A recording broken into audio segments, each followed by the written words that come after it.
Long ago, in the time of the prophet, there lived 3 righteous men. They were travelers devoted to Allah, and one day they set out on a long journey. As the sun began to set, clouds gathered and a heavy storm broke out. The men searched desperately for shelter and soon found a cave in a nearby mountain. They rushed inside to escape the storm, but as soon as they entered, a huge boulder rolled down from the mountain and sealed the entrance tightly shut. Trapped, no way out, darkness all around. Panic started to rise in their hearts. The cave was quiet, only the sound of their anxious breathing echoed in the silence. One of them said, "Let us remember Allah with the sincerest of deeds we have done in our lives. Maybe, just maybe, He will relieve us from this trial." The first man's dua. The first man stepped forward and made dua. "O Allah, I had 2 elderly parents whom I loved dearly. Every night, before I fed myself or my children, I would give them milk. One night, I was delayed. When I returned home, they were already asleep. I stood by their bedside all night, holding the bowl of milk, refusing to drink myself, or let my children drink before them. I waited until they woke up at dawn and drank it. Ya Allah, if I did that sincerely for your sake, then remove this rock." And suddenly the rock moved slightly, but not enough to escape. The second man's dua.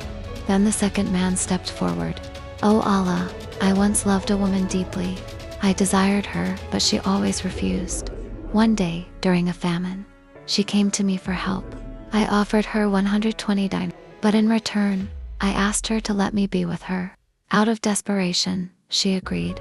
But just as I was about to commit the sin, she cried and said, 'Fear Allah and do not dishonor me.' Ya Allah, I stepped back. I left the money with her and walked away solely to please you.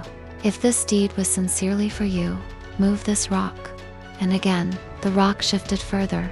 A little light entered the cave, but still, not enough for them to escape.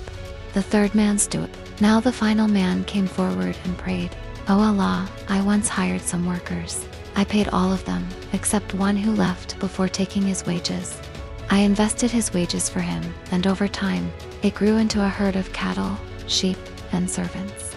Years later, he returned and asked for his money. I pointed to the valley full of livestock and said, 'All that you see is yours. I invested it for you.' He took everything and walked away. Ya Allah, if I did this sincerely for your sake, move the rock completely." And with that, the boulder rolled away and the cave opened. Light flooded in. They were free. Moral of the story: patience in the darkest moments brings the brightest of exits. When trapped, turn to Allah, not through words alone, but through actions you did purely for Him. The cave was not a punishment, it was a test, a reminder, and a lesson.